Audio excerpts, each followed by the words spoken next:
ang bagong James Santos' Channel.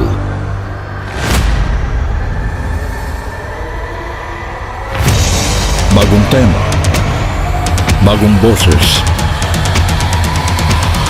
may komentaryo. Ang pangangaral ni Brother Eli Soriano.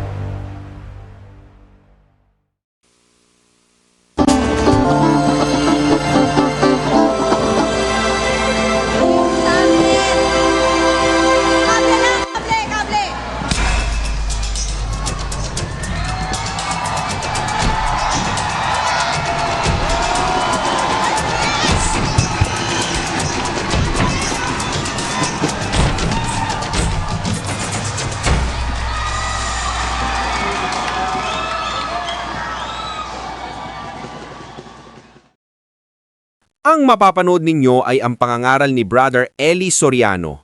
Patutugtugin natin ang buang video nang hindi mawala ang konteksto ng kanyang ipinapangaral.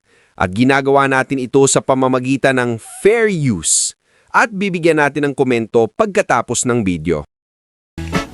Magandang gabi po sa lahat ng ating mga panauhin ngayong gabi. Salamat po sa inyong pagpapaunlak sa aming paanyaya. At ngayong gabi po tayo magpapatuloy sa atin pong tinatalakay na serye sa dakong ito. May kinalaman po sa paglitaw ng samahang sa Diyos sa bansang Pilipinas. Ito po ay bahagi ng hula ng Biblia gaya ng ating napag-aralan. Ang Pilipinas ay nasa silanganan kung saan may sinabi ang Diyos na ililigtas niya ang kanyang bayan sa lupaing silanganan. At wala pong makakapagpasinungaling sa ating kalagayan sa heografiya na tayo po ay nasa bansang nasa silanganan. Ang Pilipinas po ay tinatawag na Pearl of the Orient Seas, Perla del Mar de Oriente.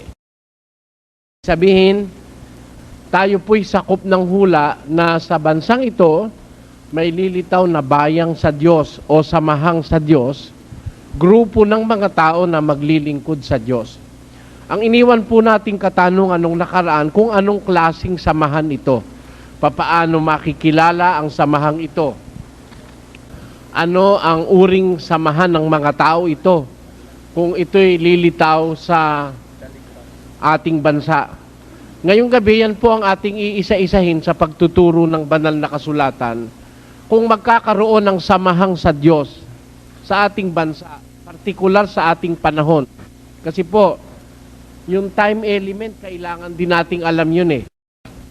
Dito po sa atin, mayroong sinasabi sa Biblia, sa dakong ito ng mundo, sa panahon ng kawakasan, na pag-aralan po natin nung nakaraan, na mayroon pong bayang o samahan ng mga taong lilitaw na sa Diyos. Ito po'y mag-uumpisa ang kanyang pag-iral sa panahon ng kawakasan. Hindi po 1914, hindi. Kasi ang hinuhulaang paglitaw, yung panahon ng sibilisasyon na maunlad na. Basahin po natin sandali para maidugtong natin ito. 12, 4, 9, 10 ni Daniel. Ngunit ikaw, O Daniel, isara mo ang mga salita at tatakan mo ang aklat hanggang sa panahon ng kawakasan. Marami ang tatakbo ng paroot parito at ang kaalaman ay lalago. Ang sabi ho ng hula kay Propeta Daniel, isara mo ang salita, tatakan mo ang aklat hanggang sa panahon ng kawakasan, until the time of the end. Seal the book, close the words, and seal the book until the time of the end. Many shall run to and fro, and knowledge shall increase. Doon sa panahon ng kawakasan, ang tinutukoy, yung panahong marami ang tumatakbo ng paroot parito at ang kaalaman ay malago. Doon sa panahon na yon, anong magaganap na kaalinsabay nun? Pakinggan nyo sa 9. At sinabi niya, Yumaon ka ng iyong lakad, Daniel, sapagkat ang mga salita ay nasarhan at natatakan hanggang sa panahon ng kawakasan. Marami ang lilinisin at papuputiin at dadalisayin, ngunit ang masasama ay gagawa na may kasamaan at wala sa masasama na makakaunawa. Ngunit silang pantas ay mga kakaunawa. Kaya meron pong makakaunawa pagdating ng panahon ng kawakasan. Doon sa panahong maraming tumatakbo paro't parito, ang kaalaman ay lalago. Sa panahon na yon, doon gaganap ng paglilinis ang Diyos. Maraming lilinisin, papuputiin at dadalisayin. Ngunit ang masasama, gagawa rin silang may kasamaan. Wala sa masasamang makakaunawa. Ngunit ang mga pantas, yung magiging malilinis, sila ang wikay makakaunawa. Kaya may lilitaw na pagkaunawa bago dumating yung wakas sa panahon ng kawakasan. Time of the end. Ayon. Meron hong lilitaw na mga taong makakaunawa ng salita ng Diyos. Ano po ang mangyayari dun sa mga tao na yon? Anong magiging kanilang asosasyon? Pakinggan nyo sa Jeremias 30:24. Ang mabangis na galit ng Panginoon ay hindi darating hanggang sa maisagawa at hanggang sa kanyang maisagawa ang haka ng kanyang puso. Sa mga huling araw ay iyong mauunawa. Talagang may lilitaw na unawa sa huling araw. Mauunawa yung salita ng Diyos. Ano ho ang mangyayari? At kayo'y magiging aking bayan at ako'y magiging inyong Diyos. Ayon. Magkakaroon ho ng mga taong magiging sa Diyos. Ang tawag, kayo'y magiging aking bayan. Yung mga taong makakaunawa nung nakasaradong salita ng Diyos, yun ho'y magiging bayan ng Diyos. Magkakaroon ng isang samahang sa Diyos sa mga huling araw. Ang atin pong tutuklasin ngayong gabi, anong klaseng samahan yan? How can we distinguish this group from other groups? Dahil hinuhulaan din po sa Biblia, maglilitawan sa huling araw yung mga iba't ibang manlulukot pandaraya. Dadami ang mga relihiyon. Sabi po sa 24 ni Mateo, sa 24, ganito po ang sinasabi.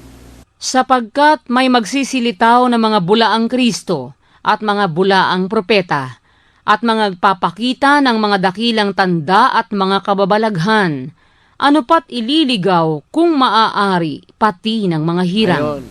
Kaya meron maglilitaw ang manluloko naman, marami namang maililigaw. Kaya dadami ang mga grupo relihiyoso. Maraming lilitaw na grupo. Pero yung sa Diyos, hindi ka magkakamali, meron ho siyang palatandaan. Yung grupo ng mga taong sa Diyos. Sa gitna ng iba't ibang mga grupo, nalilitaw sa ating panahon. Kaya naman kayo, saksi kayo eh. Di ba sa panahon ding ito lumitaw ang marami? Hindi naman nung 1914 lumitaw yung marami, di ba? Yung mga nagmimilagro na yan. Ngayon lumitaw yan eh. Kaalinsabay ng paglitaw niyan, lilitaw naman kami. Yung totoong sinasabi sa Biblia. Yun. Kaalinsabay nung paglitaw ng mga manluloko na yon, may lilitaw na bayang sa Diyos o mga taong ganap na maglilingkod sa kaparaanan ng makapangyarihan sa lahat. Ngayon, para makilala natin yung grupong lilitaw, ating isa-isahin sa Biblia. Masama namang sabihin kung kami yun. Masama naman sabihin ng kahit na sino na sila yon kung sasabihin lang. Madali kasing sabihin yun eh. Pero tanungin natin sa Diyos, Diyos, lahat hubang ito'y sa Diyos? Ito ba mga grupong nag-aaway na ito? Sa'yo po ba lahat ito? Ha? Doon naman sa Cubao ang pinag-awayan na yung ikapo. Di ba, nagbabatuhan ng Biblia at nagpupukan ng gitara nung sa Act Theater, natatandaan nyo? Na-adyaryo yan eh. Naka-headline pa yan sa journal eh. Yung grupo ng apostol at saka yung grupo ng isang born again doon. Kaya, aalamin po natin, may kanya-kanyang agawan yan eh. Bawat isa totoo, bawat isa totoo. Lahat sila totoo. Kaya tuloy, Sabi nung isa, para wala na lang gulo, pare-pareho naman ikan sa Diyos yan. Sa Diyos din lahat yan.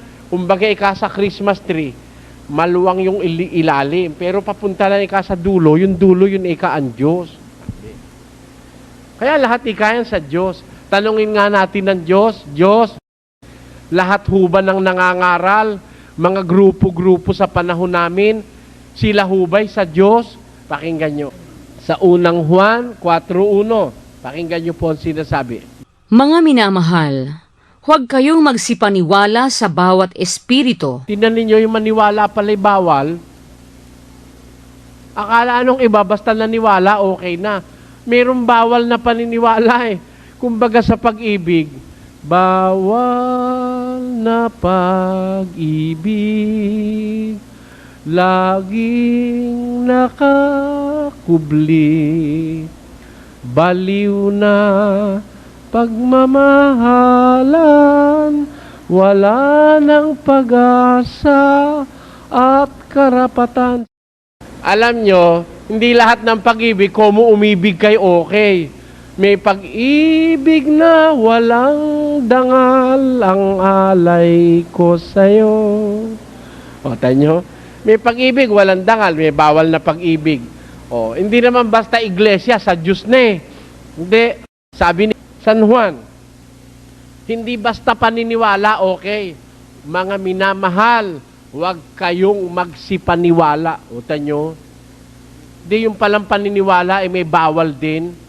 Huwag kayong magsipaniwala sa bawat espiritu, kundi Inyong subukin ang mga espiritu kung sila'y sa Diyos. bakit ipinapasubok muna bago ka maniwala? Bakit? Sapagkat maraming nagsilitaw na mga bulaang propeta sa sanglibutan. Marami palang manluloko eh. Kaya ayaw ng Diyos na maniwala ka agad sa bawat espiritu, kundi subukin nyo muna ikang mga espiritu kung sila'y sa Diyos, sapagkat maraming lumitaw na mga bulaang propeta sa sanlibutan. Eh talaga namang mangungwarta yung karamihan eh. Kaya nga yumayaman eh dahil sa kwarte. Oh, meron pa, pwede ka bang payamanin ng putik? Kahit lahat ng putik itambak sa'yo, hindi ka yayaman. Hindi? Ha? Tambakan ka rito ng putik, ay hindi ka papaya. Kahit punuin nila itong stage kung puro putik, hindi ako yayaman. Para yumaman ka, kailangan mapuno ito ng pera. Ha? Pilak o ginto, yung mahalagang bagay. Eh, ang mga pastor, bakit yumayaman? Dahil sa pera. Maraming pera. Alam niyo kung bakit dumami pera? 2:17 ng 2 Korinto. Sapagkat hindi kami gaya ng karamihan na kinakalakal ang salita ng Diyos. Kita mo, binisnis nila yung salita ng Diyos. Kinakalakal ang salita ng Diyos. Marami. Kaya hindi basta mangangaral, maniniwala na tayo. At hindi basta grupo, sasama ka na. Baka mami, sayaw ka ng sayaw, kinakalyo ka sa kasasayaw ron, hindi naman pala ikaw maliligtas. Bakit? Kung kakanta ka lang, okay na. Pwede. Nakakasiya rin naman ng kalooban yung may kantahan eh, no? Nakakasiya rin yun eh. Makakasigla yun, makakalimutan mo sakit ng ulo mo. El Shaddai, El Shaddai, Adonai. Age to age, you're still the same. By the power of your name, El Shaddai. Maaaliw ka, no? Kung pampalipas oras lang, pwede. Diba? Pero kung panliligtas ng kaluluwa, malas mo. Bakit? Eh, walang batayan yun eh. Walang mababasa sa Biblia doon sa pinaggagawan 3 lundag, 3 itlog, baligtad na payong, at saka yung tawag doon, miracle oil, miracle seed faith, kung ano-anong mga aral na pagkakakitaan, Salmo 91, saka panyong may pangalan ni El Shaddai. Oh, sabi ni San Pablo, hindi kami gaya ng karamihan, kinakalakal ang salita ng Diyos. Nangangalakal o hindi? Nangangalakal. Ano nangyayari? Yumayaman, nangangalakal eh. 5:26, pakinggan niyo. Sapagkat sa gitna ng aking bayan ay nakakasumpong ng mga masamang tao. Sila'y nagbabantay, gaya ng pagbabantay ng mga mamimitag. Sila'y nangaglalagay ng silo, sila'y nanghuhuli ng mga tao. Kung paanong ang kulungan ay puno ng mga ibon, gayon ang kanilang mga bahay ay puno ng karayaan, kaya't sila'y naging dakila at nagsisiyaman. Yumayaman ho ba o hindi? Kaya nga walang pastor na mahirap eh, ako lang. Walang mahirap. Nako, saan kayo nakakita ng pastor may utang? Ako lang. Ang mga pastor may savings. May libreta sa bangko. O yung iba. Kasi wala namang katigil-tigil yan eh. Abuloy na walang tigil yang bumagyo, bumaha, maglahar, umaraw, gumabi, humating gabi, madaling araw. Walang tigil ang isa pa. Abuluyan ng abuluyan yan. Kaya sabi sa Biblia, ano ang sabi? Hindi kami gaya ng karamihan, sabi ng mga apostol nung una, kinakalakal nilang salita ng Diyos. Kaya sila'y nagiging dakila at nagsisiyaman, sabi ni Propeta Jeremias. Kaya tandaan nyo mga kapatid, may pagkakakilanlan sa samahang sa Diyos. Yan ang ating alamin. Para wag kayo maligaw. Kung gusto nyo sumali, sumali kayo dun sa sinasabi ng Biblia. Kasi kung sinasabi lang ng pastor, magkakamali kayo. Lahat sila totoo eh. Mga magulang at kapatid, tinanggap niyo na ba si Jesus? Tinanggap niyo na si Jesus. Meron na kayong personal na tagapagligtas. Baka mamaya tanggap ka ng tanggap, ang natanggap mo yung Jesus eh. Yung palang Jesus na yun eh. Jesus ng mga demonyo eh. Marami ho kasing Jesus eh. Napakaraming Jesus. Ayan, kanya-kanyang Jesus yan eh. Pausuhan ngayon yan para mas malaki kita eh. Paramihan naman ang kita. Kaya ating isiya sa ating mabuti. Huwag kayo magagalit sa akin. Hindi ko naman kayo pinipilit maniwala eh. Ang totoo, kung ako lang ho ang tatalungin nyo mga kababayan, palagay ko sa pansarili ko lang, kaysa kagalitan nyo ko, kakaibiganin ko na lang kayo eh. Hindi ba? Papatawanin ko kayo. Kung sila marunong magpatawa, ako pa. Ako simple lang, pero natatawa mga tao. Hindi ako kailangan magberdi-berdi rito para matawa. Pero tatawa kayo. I can please you. But by what I am going to tell you outside of the Bible. Pero, bakit matitiis kung makagalitan ninyo ako? Basta't ang sasabihin ko po yung nasa Biblia, kaya magalit kayo sa akin, ano pakialam ko, di ba? Hindi ko naman kayo kamag-anak. Di kung ayaw nyo, wag nyo. Di ba? Hindi ba ganun lang naman talaga? Wala akong plastic. Kung ayaw mo maniwala sa akin, pakialam ko sa'yo, sasakit ba tiyan ko kung di ka maniwala sa akin? Pero, alam ko na dapat kang maniwala sapagkat binabasa ko yung sinasabi ko sa Biblia. Ayun. At malaking mawawala sa'yo pag hindi ka nakinig. Para inyong masuri, kasi kung makikinig kayo gabi-gabi, makita nyo, baka nanloloko rin lang ako, kasama rin ako doon sa mga nagpapayaman sa relihiyon. Sa bagay, kung magpapayaman ako, dapat mayaman na ako ngayon eh. Bakit ho? 1964 po ako nag-umpisang mangaral eh. Itinatayo pa lang yung Hilton Hotel eh. Nangangaral na ako, 1964 yon. Kaya nga sabi ko sa inyo eh, hindi ako mayaman eh, hindi ako yumayaman. Sa tagal na ng aking pagtitiis, hanggang ngayon mahirap pa rin ako. Makilala nyo sana kung alin yung totoong samahang sa Diyos, kung lilitaw sa ating bansa sa panahong ito, ano-ano ang pagkakakilanlang sinasabi ng Diyos. Umpisahan na po natin, talinuhan nyo. Ito. Una, ang ating siyasatin, yung personahes, yung individual, yung mga sa Diyos. Anong klase silang mga tao na iniipon ng Diyos sa kanyang samahan? What kind of people they are?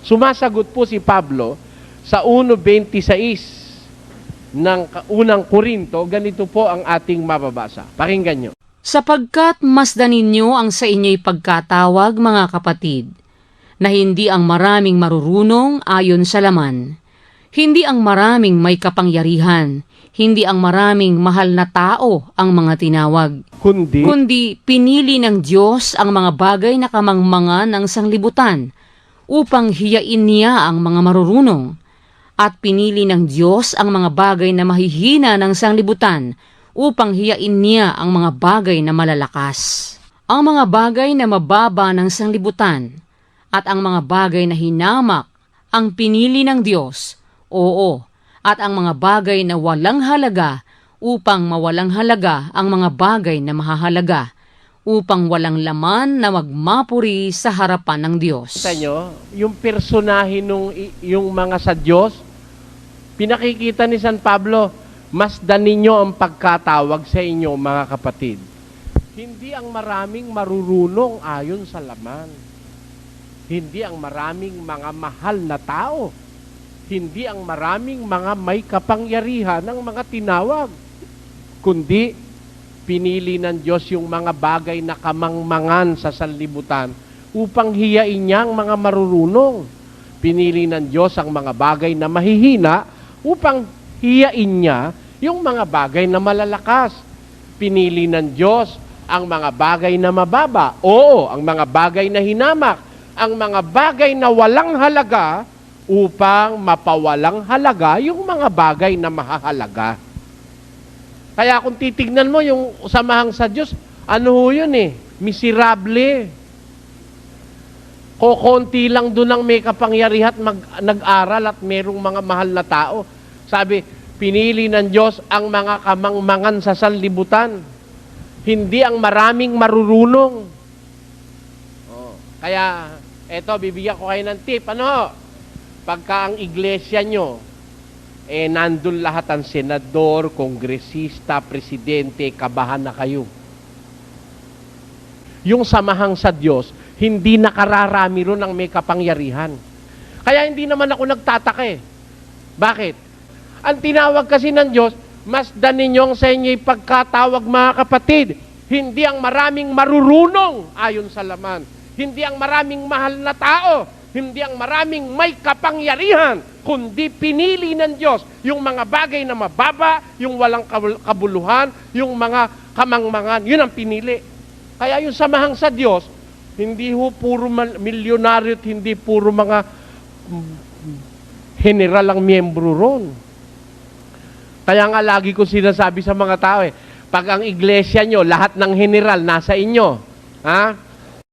Lahat ng mga may kapangyarihan sa gobyerno nasa inyo, hindi yan ang iglesia ang sinasabi sa Biblia. Hindi yan. Ikinalulungkot kong sabihin, no? Kinalulungkot ko sabihin, pero yun ang sinasabi ng Biblia. At alam nyo ba kung gaano karami sila? Yun sa Diyos, gaano sila karami? 7:13. Pakinggan nyo kay Mateo, ang sabi ng ating Panginoong Jesus. Kayo'y magsipasok sa makipot na pintuan, sapagkat maluwang ang pintuan at malapad ang daang patungo sa pagkapahamak, at marami ang dooy nagsisipasok. Sapagkat makipot ang pintuan at makitid ang daang patungo sa buhay, at kakaunti ang nangakakasumpong noon. Kita mo, pati numbers nila alam ng Biblia. Makitid ang pintuan o makipot ang pintuan, makitid ang daang patungo sa buhay, kakaunti. Kaya hindi ho paramihan yan sa Diyos O kami ka sa Diyos. 10 milyon na kami. O okay yan. You are speaking of yourself. You are speaking in behalf of your organization that you are not of God.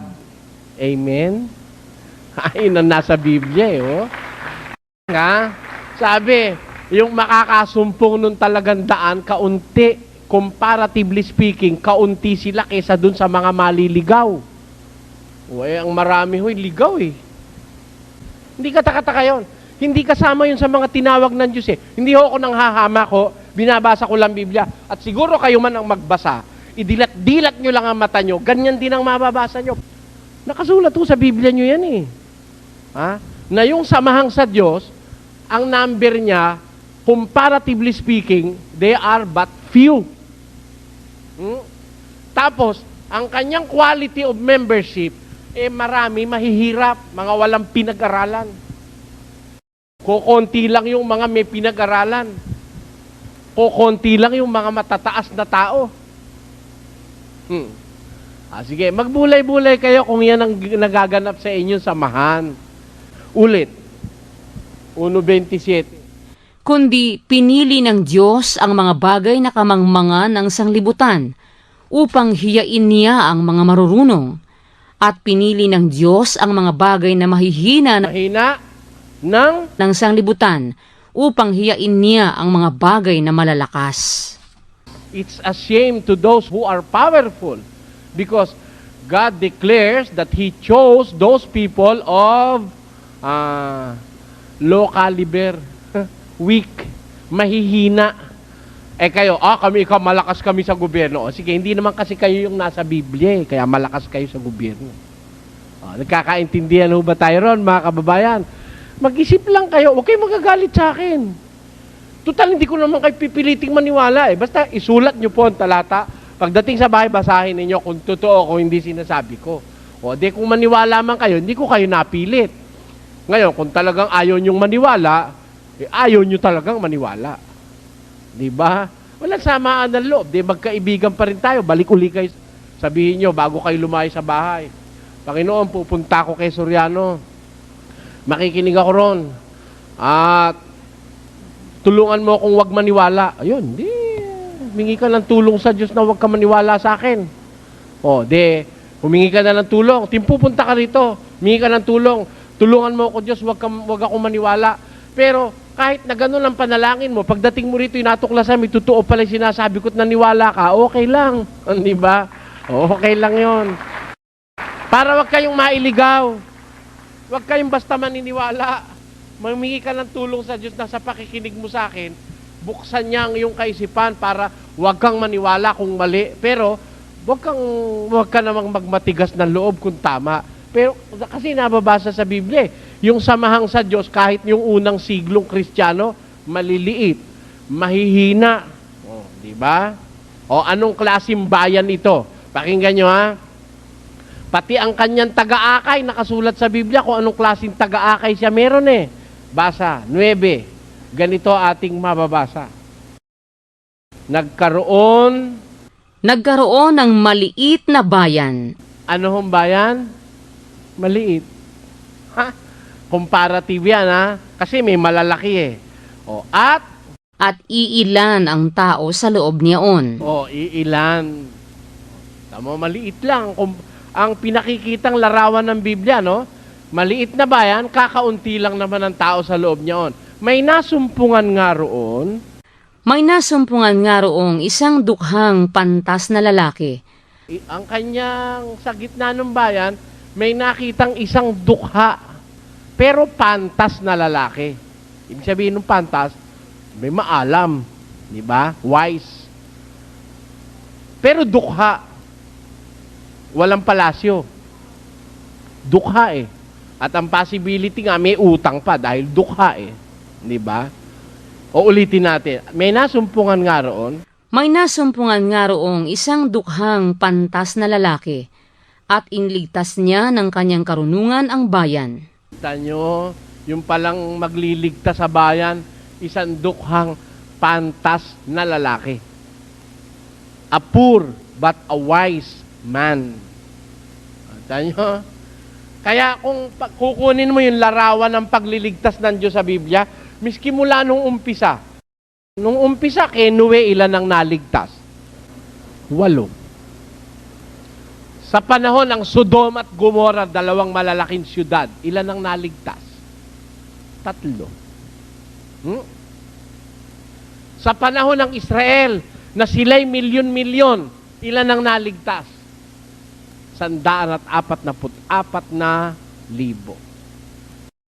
Ngayon, ano ang hinuhulaan ng Diyos tungkol sa kanyang bayan? Maliit. Hindi malaking malaki. Ako po hindi nakikipagparamihan. Bakit? Naniniwala ako sa mga sinasabi ng Biblia na ang ililigtas ng Diyos, comparatively speaking, ay maliit na bayan, kakaunti ang naroon sa loob niyaon. At ang kasangkapang magliligtas, isang dukha na pantas na lalaki. Ayan. De, basahin nyo. Dukha, pantas. O, di doon tayo mag-usap ngayon.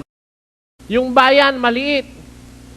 Yung kanilang leader, dukha. Pero pantas. Gaano ka pantas? Pakinggan nyo kung gaano ka pantas. Sa 3, versikulo 13, ganito ating mababasa. Mapalad ang tao, Alin ho ang mapalad? Hindi anghel, ha? O, meron niya kasi iglesia, ang aming kapatid, anghel na umaakyat sa mega mall. Oo, ha? Ayan. Anghel daw eh.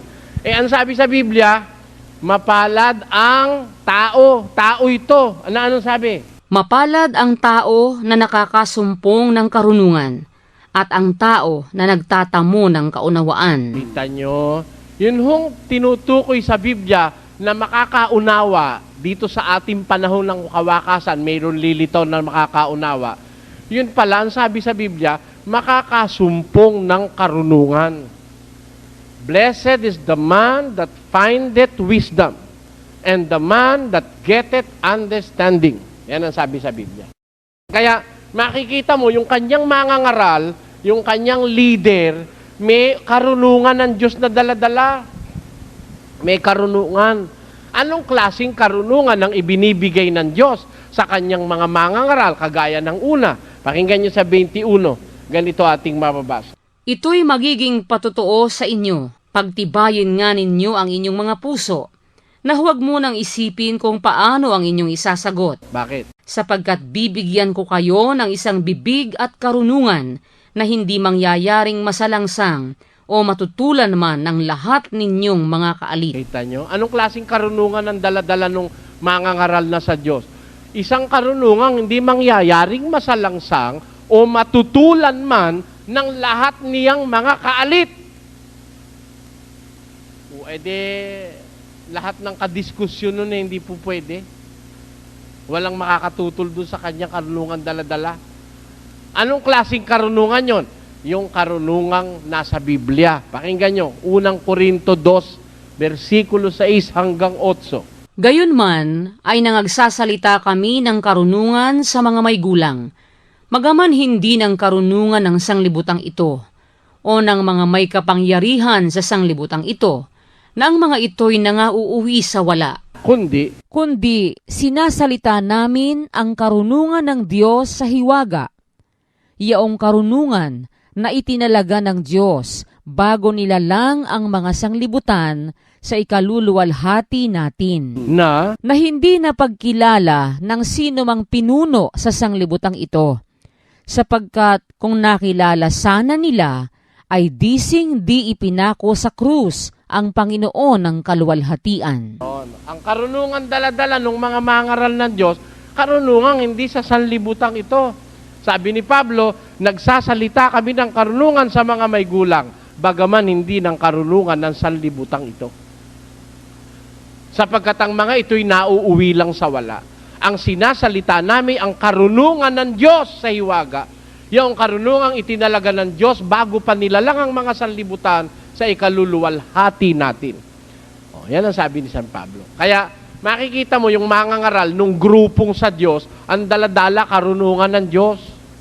Hindi medisina, hindi inhinyerya, hindi karunungan ng arkitektura o ng mga batas o pagiging abogado, hindi. Ang karunungan dala niya, karunungang mula sa Diyos, karunungang nakasulat sa Biblia. Yan ang dapat nating maintindihan. Kaya po, kung naghahanap kayo ng grupo na sasamahan, ang hahanapin yung mangangaral, marunong. Marunong saan? Sa sanlibutan? Hindi. Pakinggan nyo. 1:20 ng 1 Korinto. Saan? Saan naroon ang marunong? Saan naroon ang eskriba? Saan naroon ang mapagmatuwid sa sanglibutang ito? Hindi baga ginawa ng Diyos na kamangmangan ang karunungan ng sanglibutan? Baka marunong lang sa sanlibutan eh. Para sa Diyos, kamangmangan lang yung karunungan ng sanlibutan eh. Kaya ang hahanapin mo pong mangangaral na sasamahan mong grupo, yung meron daladalang karunungan ng Diyos. Hindi karunungan ng sanlibutan.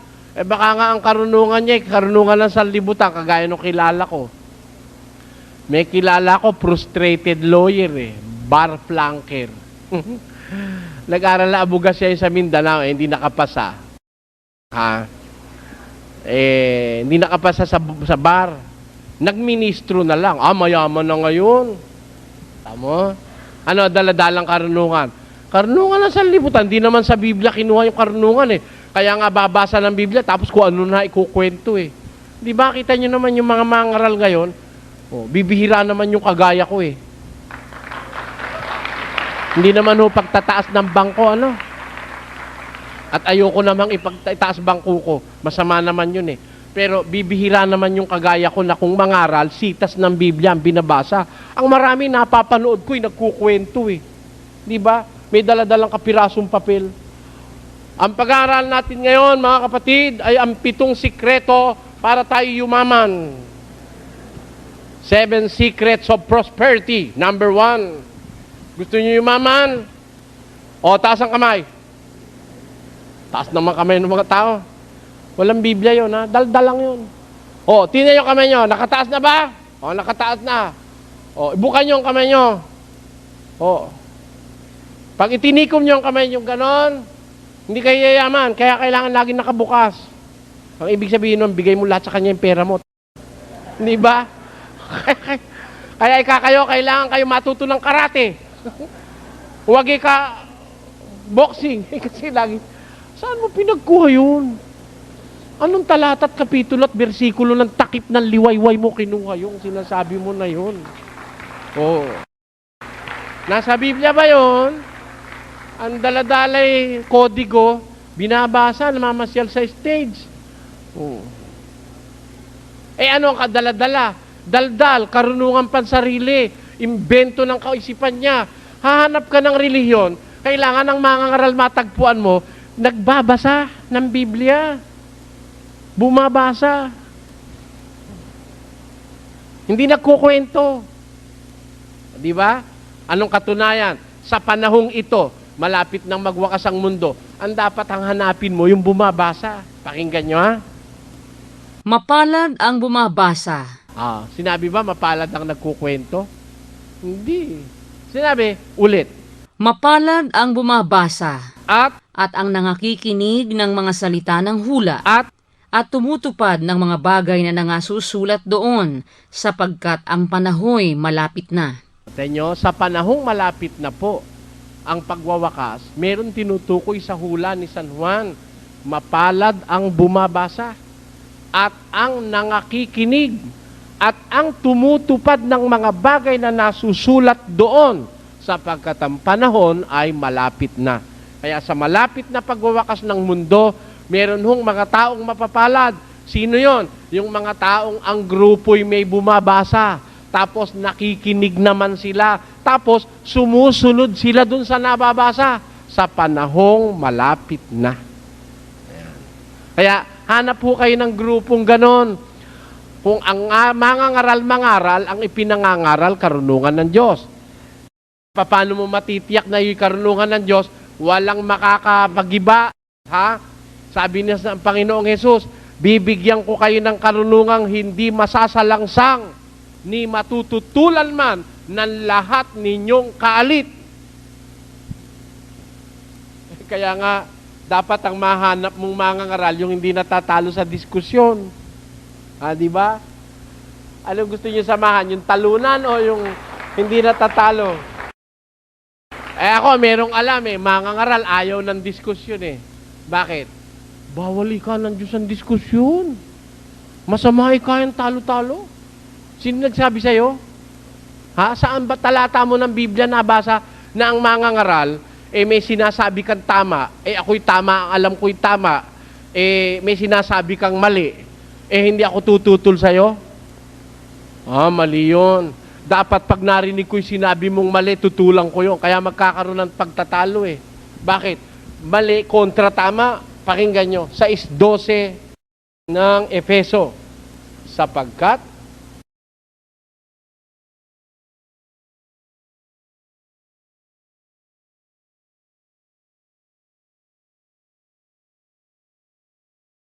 Sapagkat ang ating pakikibaka ay hindi laban sa laman at dugo, ayan, ang labang Kristiyano, hindi laban patayan, barilan, bulo, hindi. We wrestle not against flesh and blood, ang sabi ni San Pablo. Ang ating pakikilaban, hindi laban sa laman at dugo. Anong klaseng laban? Tuloy. kundi laban sa mga pamunuan, laban sa mga kapangyarihan, laban sa mga namamahala ng kadilimang ito sa sanglibutan. Ano, di nakikipaglaban talaga ang Kristiyano. Laban dun sa mga pamunuan, laban sa mga kapangyarihan, laban sa namamahala ng kadiliman sa sanlibutan. Kaya yung lahat ng kadilimang iwinawagayway ng kaaway ng Diyos, yun ang nilalabanan ng mga alagad ng Diyos. Ang katunayan sa 10:4 ng 2 Korinto, pakinggan nyo po ang sinasabi. Sapagkat ang mga sandata ng aming pakikilaban ay hindi ukol sa laman, kundi sa harapan ng Diyos ay may kapangyarihang gumiba ng mga kuta, na siyang gumigiba ng mga maling haka. Kita nyo, alin ang ginigiba ng mga alagad ni Kristo? Yung mga mali na haka, maling aral, maling turo, maling pananampalataya at doktrina. Nilalabanan niya ng mga mangaral ng Diyos. Merong mangaral dyan, di lumalaban ng diskusyon. Bakit? Kasi kumbaga sa barilan, walang bala. Paano lalaban yun? Diba? Hindi kami lumalaban yun. Ang mga Kristiyano dapat laging maamo. Tanong ko sa'yo, si Kristo ba laging maamo? Sabi ni Kristo, ako'y maamo at mapagpakumbabang puso. Sinabi niya ba, ako'y laging maamo? Hindi, pagkamali, nagagalit siya. Di ba ha? Natatandaan nyo, dun sa 2 ng Juan, pinagtataob yung mga lamesa nung mamamalit ng palsalapi. Kayo ginagawa niyong yungib ng tulisan ng bahay ng aking ama. Pinagtataob yung, kung siya'y maamo, hoy, ginagawa niyo namang yungib ng tulisan yung bahay ng aking ama. Uy, kayo naman, mga salbahe kayo. Ganun ba? Nako, di totoo yan. Maamo si Kristo, pero pag mali ginagawa mo, handa mo, balat mo. Di ba? Aatakihin ka. Katunayan, inatake sa aba ninyo, mga eskribas at mga pariseo, lahi ng mga ulupong. Kita nyo? Mga mapagpaimbabaw. You hypocrite, sabi niya. Sinasala ninyo ang lamok, nilulunok ninyo ang kamelyo. O, tanyo? Kayong parang mga libingang pinaputi, mga mapagpaimbabaw. Sa labas ay may pinturang puti, sa loob ay punong-puno ng mga karumal-dumal na buto ng tao. Kita nyo? Yun ba? Nung sabihin ba ni Kristo yun Hoy, mga eskribas at mga pariseo, tuntua ako sa inyo, gaganda yung lalaki at babae. Ganun ba? Nako, galit nga akala ng mga born again, si Kristo laging maamo. Kaya sila naman laging maamo. Kay Soriano, ikaw huwag ka makikinig. Nandididilat si Soriano. Dapat ikaw maamo. Maamo. Oo nga. Kaya alam mo kung ba't sila maamo? Para magkakwarta. Pakinggan nyo. Ang mga ito'y mga mapagbulong, mga madaingin, na nangagpapakita ng galang sa mga tao dahil sa pakikinabangin. Kita nyo, kaya lang pala maamot magalang yan. Dahil sa pakikinabangin. Dahil sa ganansya. O, di ba? Mapagbulong, sabi ni San Judas. Kaya nga kuminsan brothers and sisters, alam mo, kung maniniwala ka kay Yahweh El Shaddai, bukas na bukas, tatanggap ka ng himala. Tsak yun. Ha? Galing mambola. Ang dain namang nabola. At yung nabola, galit na galit sa akin. Aba, buti nga meron kayong kababayan nagmamalasakit sa kaluluwa nyo Kung walang sisigaw, puro nalang lukuhan ng mangyayari sa reliyon. Kaya ingat po tayo. Hanapin natin yung talagang samahang sa Diyos. Unang-una, samahan nyo ng mahihirap. Kung meron mang mayayaman, mangilan-ngilan. Kung meron mang may pinag-aralan at may kapangyarihan, mangilan-ngilan. Hindi ang maraming marurunong ayon sa laman. Pero meron ding marurunong, kaya lang di marami. Tapos, ang kanilang mangangaral, ang aral, galing sa Diyos, hindi kwento. Tapos, ang karunungan dala-dala, karunungan ng Diyos, hindi kayang tutulan. Hindi kayang salangsangin ng lahat niyong mga kalit. Ayan. Isa yan. Anong klase ang dignidad ng aral ng mga mangangaral ng Diyos? At anong klase ang kanilang pagkatao? Pakinggan nyo sa unang Tesalonica 2:3 hanggang 5, aral pati dignidad. Anong klase silang mga tao at pati ang kanilang aral? Basa. Sapagkat ang aming iniaaral ay hindi sa kamalian, ni sa karumihan, ni sa pagdaraya, kundi kung paanong kami minarapat ng Diyos upang pagkatiwalaan kami ng Ebanghelyo, ay gayon namin sinasalita. Hindi gaya ng nangagbibigay lugod sa mga tao, kundi sa Diyos na sumusubok ng aming mga puso. Sapagkat hindi kami nasumpungang nagsisigamit kailanman ng mga salitang paimbabaw, gaya ng nalalaman ninyo, saksi ang Diyos. Kita nyo, ang aming aral, sabi ng mga alagad ni Kristo, hindi sa kamalian, hindi sa karumihan, hindi sa pagdaraya. Walang maling aral ang mga alagad ng Diyos. Walang marumi, walang pagdaraya. Marami ngayon, dayaan ng dayaan Kawawa mga tao. Bakit? Kasi ang mga nasumpungang mga pastor ngayon matatakaw sa pera Kala nyo ba, titigil pa yung pera na yan? Di natigil yan. Hanggang mamatay na kayo, puro na lang abulo yan, walang tigil yan. Pakinggan nyo, 56. Oo, ang mga aso ay matatakaw, sila'y kailanman ay walang kabusugan, at ang mga ito ay mga pastor na hindi nakakaunawa.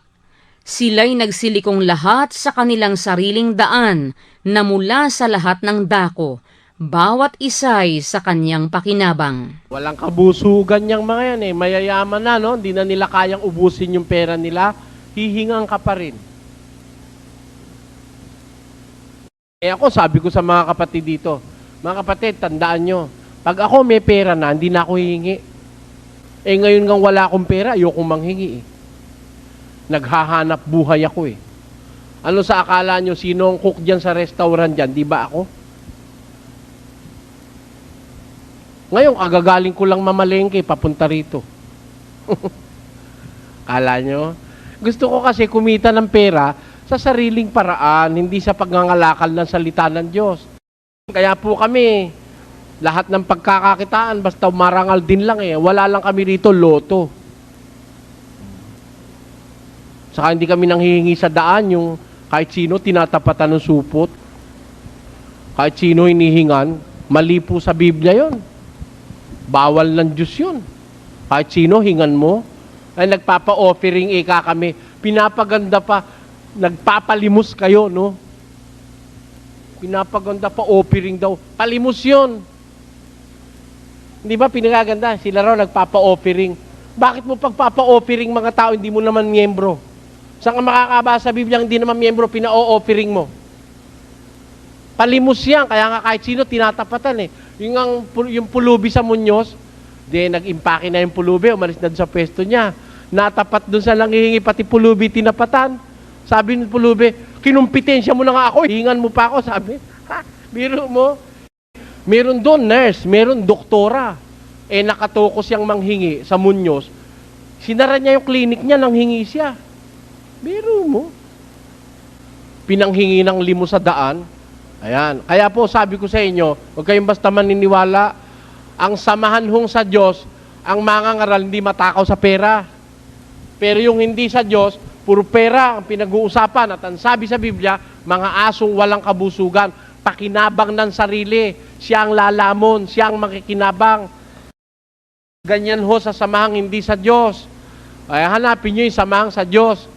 Ang mangangaral doon, di matakaw sa pera. Di maghanap kayo ngayon ng mangaral di matakaw ng pera. Nakakita na ho kayo? Karamihan kasi, gusto ko sanang malaman niyang aral niyo eh. Oo, ito. Ito ang katotohanan ng umaakay patungo sa buhay na walang hanggan. 30 pesos. Aaralan ka, papabayaran sa'yo 30 pesos. Wala ho akong 30 pesos eh. Ito naman ito naman ang bantayan upang ikaw ay magising. Magkano naman po yan? 10 piso. Kita mo, walang kawala ang pera. Pati 10 piso. Dun nga sa probinsya, sabi nung may-ari ng bahay, wala ako talagang pera, iha eh. Meron naman hong itlog dun sa pugad, palitan nyo na lang ho ng itlog. Biro mo, kalakal talaga para kumita. Bakit? Sabi ni San Pablo sa 3, versikulo 19 ng Pilipos, ganito, Na ang kanilang kahihinatnan ay ang kapahamakan, na ang kanilang Diyos ay ang tiyan. ano ang Diyos nila? Kaya nga, iniraraos yun tiyan eh. Nagpastor eh. 3 talata alam sa Biblia, nagpastor na eh. Bakit? Malakas kumuha ng ikapu eh. Mas maganda nga naman yung kaysa mamasukan ka. Kung ikaw ay mamasukan ng janitor, batuk-batukan ka. Dito, konting kapal ng muka at saka konting bukadura. Mga kapatid, tayo po ay tinatawag ng mahal na Panginoon. Sumama na kayo sa akin. At tayo aabangan natin si Jesus dun sa ibabaw ng bundok ng Banahaw. Nakasakay sa isang purlong gintong hinuhila ng 6 na kabayong maputi. Aabangan natin ang pagbabalik ng Panginoon. Sa 1 linggo, babalik na siya. Kaya ibenta nyo na lahat yung mga ari-arian ninyo. Dahil babalik na ang Panginoon, di na natin pakikinabangan niya. Binenta. Bentahan. Mga taga-Sapampalay, talungin nyo kung di totoo. Doon sa yung mga old tenant ng Sapampalay, nung wala pang mga squatter doon, doon nangyari yun. Dadating daw si Jesus sa isang karwahing ginto, hila-hila ng 6 na kabayong maputi. Kaya sila nagbenta ng mga pag-aari sa yung saka, yung araro, yung suyo, binenta bahay, lupa, binenta lahat. Ang nangyari, nung ibenta, ang pera binigay doon sa pastor. Biro mo kung dadating na talaga si Jesus. Bakit naman ibebenta mo, ibibigay mo sa pastor? Hindi ba magkakasama lang kayong kukunin ni Jesus? Aanin nyo yung pera sa langit. Binigay sa pastor. Di naghintay sila, hating gabi raw dadating eh. Nung hating gabi na, nung alas 11 na, panangisan na, Panginoon, Mama. Alas 11:30, naku, lalong tumitindi ang panangisan. Nung alas 12 na, natigil na konti. Nag-aabang. Baka andyan na yung karwahing gintong hinihila ng 6 na kabayong maputi. Wala. Nung alas 12:05, wala. Titingin na yung mga tao. Naku, kung saan-saan tumitingin direksyon. Nung alas 12:30, wala. Nung alauna, tumindig yung pastor. Mga kapatid, nakita ng Panginoon na tayo taos na nagsisisi sa ating mga puso. Kaya ang kanyang pagbabalik ay ipinuspong. Magsiuwi na kayo sa inyong mga tahanan.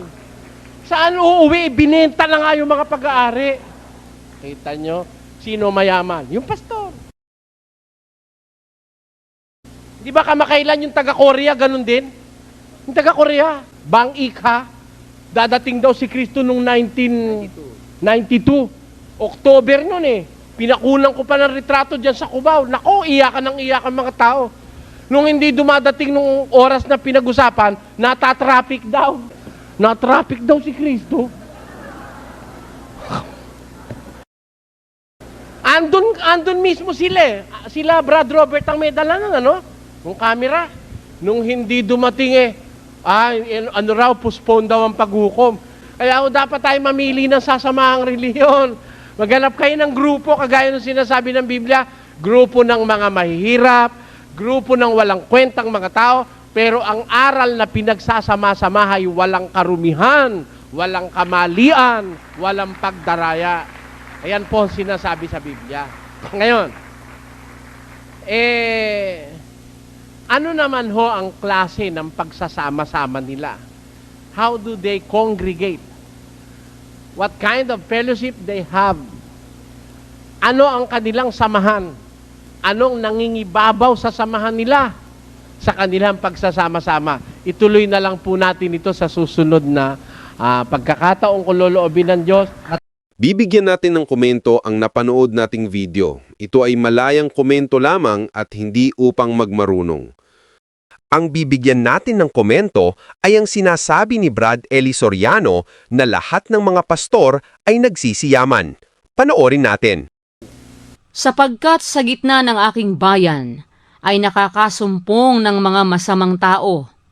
Sila'y nagbabantay, gaya ng pagbabantay ng mga mamimitag. Sila'y nangaglalagay ng silo, sila'y nanghuhuli ng mga tao. Kung paanong ang kulungan ay puno ng mga ibon, gayon ang kanilang mga bahay ay puno ng karayaan, kaya't sila'y naging dakila at nagsisiyaman. yumayaman ho ba o hindi? Kaya nga walang pastor na mahirap ako lang. Walang mahirap. Totoo ang mga pinagsasabi ni Brad Eli. Ang mga pastor nagsisiyaman. Umpisahan na natin sa mga obispo ng mga Katoliko, sa Iglesia ni Cristo ni Manalo at iba't ibang may titulo na iglesia hanggang sa mga born-again groups gaya ng Jesus is Lord Church at ng CCF o Christ's Commission Fellowship na sila ay may billions of assets. Dapat bang magkaroon ng mga ganitong kayamanan ang iglesia? Ang utos ng Panginoong Hesus sa mga apostol na halidin ng iglesia na huwag magtitipon ng kayamanan sa lupa. Bakit sila nagsisitipon ng kayamanan? Dahil umiibig na sila sa salapi na ang pag-ibig sa salapi ay ugat ng kasalanan sa lupa. Kung ang pag-uusapan ay ang totoong iglesia, imposibleng makapagtipon ng kayamanan ang iglesia sa lupa dahil ang kanilang pangunahing tungkulin ay kalingain at pulungan ang mga mahihirap. Sa tingin mo ba, sa dami ng mga mahihirap sa mundo ay makapagtitipon ng kayamanan ang iglesia, lalo na sa Pilipinas? Ang obserbasyon ko sa mga relihiyon sa Pilipinas ay mga sakim, maibigin sa kayamanan. Pero ang tanong ko, totoo bang mahirap si Brad Eli? At ang kayamanan ng iglesia ng MCGI ay nasa pamamahala na ni Daniel Rason. At ang tanong ko rin, yumaman na rin ba si Daniel Rason? Ang makakasagot lang yan ay ang mga miyembro. At kung nagustuhan ninyo ang napanood ninyong video, please like, subscribe, share, and comment. At maraming salamat sa mga sumusuporta sa pamamagitan ng GCash. At marami pa kayong mapapanood na hindi pa na-upload sa internet. Maraming salamat sa panonood.